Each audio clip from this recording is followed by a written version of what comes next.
Спасибо, госпожа Карли Кулибали. В работе нашего форума принимает также участие Международная организация миграции, и с приветствием от этой организации выступит директор бюро в городе Москва Абусаттор Эсаев.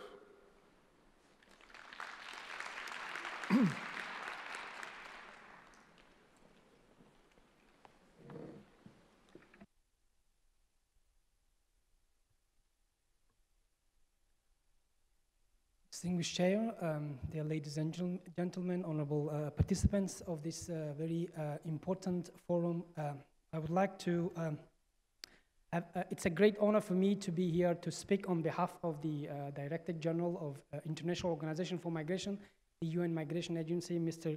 Antonio Vitorino, who apologized not be able to attend this very important forum today. Dear ladies and gentlemen, I just wanted to attract your attention to the fact that we are now living in the area of the human mobility, unprecedented human mobility that has never been a place in the history of the mankind.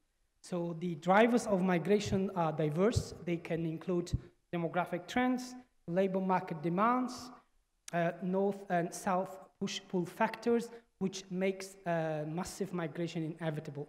And this is the reality is unlikely to change for the decades to come. Having attended already the session related to the labor migration this morning, our organization is very pleased to see that migration has been one of the central topics of this forum, especially considering that today's migration topic in today's, as without exaggerations, is among the priority in the world agenda. We have recently seen the important shift, I call it a paradigm shift, in the issue of migration from migration being a problem to recognition of the migration to be an enabler of equitable, inclusive, and sustainable social and development, economic development to the benefit of the countries of origins and destinations. I would like to also attract your attention just a few minutes to a very important study that has been conducted by McKinsey Global Institute, which has conducted a study called Peoples on the Move, International Migration Impacts and Opportunities. The study that I would recommend you to look at in a very summary point, particularly I would like to bring some statistical data that this study has come forward. We are talking about 250 million people who are living in the country they are not born as international migrants. And 90% of them are voluntary. Only 10% are the asylum seekers and refugees, which is on the contrary of what the world is talking about. So this study has also come with the very interesting findings, which says in 2015, these 250 million plus people who actually consist to represent 3.4% of the total population have contributed 6.7 trillion to the global GDP, which is close to 10%, to be exact, 9.7% of the global GDP. So in other words, we are talking about 3% of the population contributing to 10% of the global GDP.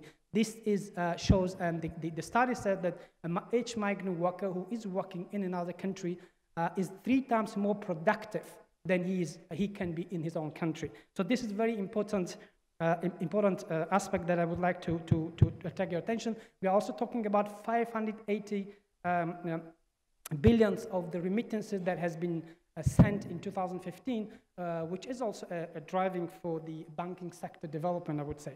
And the study also says that additional 1 trillion can be retrieved from the benefit of the migration if those migrants or migrant workers would be benefiting from a well-integration system in the country. So I would like to also take a few moments to bring, to attract your attention of what a very historical moment in the migration today as we talk. We have witnessed a very interesting development last year, particularly in the last 2 years, where the member states of UN, a majority of them, have come together with a very important historic document, a global compact on safe, orderly, and regular migration.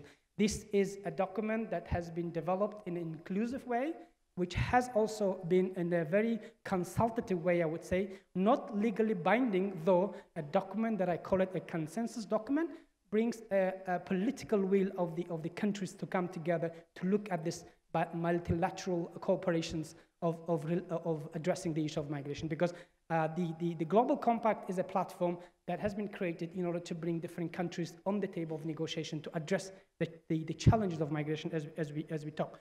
And another important document I would like also to refer today is recently adopted a new concept of the state migration policy of Russian Federation. That is also somehow coinciding with this global discussion and global compact on safe and orderly migration, which is, although this is a national document, I understand, but it undoubtedly will have influence on the migration flows in the region, considering Russia's positions in terms of as a receiving country among the top 3 countries, as we know.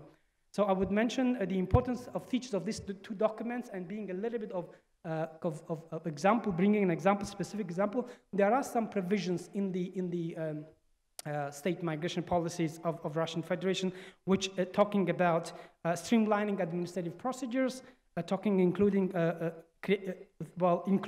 through extensive use of the modern digital technology. We have been talking a lot about modern digital technology. That is also the focus of the concept. And it also talks about rules for entering Russia, as well as acquiring the right to stay and reside in the work of Russian Federations. And finally, migrants should have equal opportunity to receive public services, regardless of their migration status, level of income, and their circumstances. This is in line with what the Global Compact is talking about. And that's why I'm really pleased to be here today to speak on behalf of the UN Migration Agency, and to see that we would be talking, as we did today, and we'll continue talking tomorrow, on the importance of the migrant workers, on the importance of the migrations in the development within the labor market and within this very important international forum. And at the conclusion, I would like to wish all of you constructive and fruitful work today and tomorrow, and looking forward to be engaged with all of you. Thank you.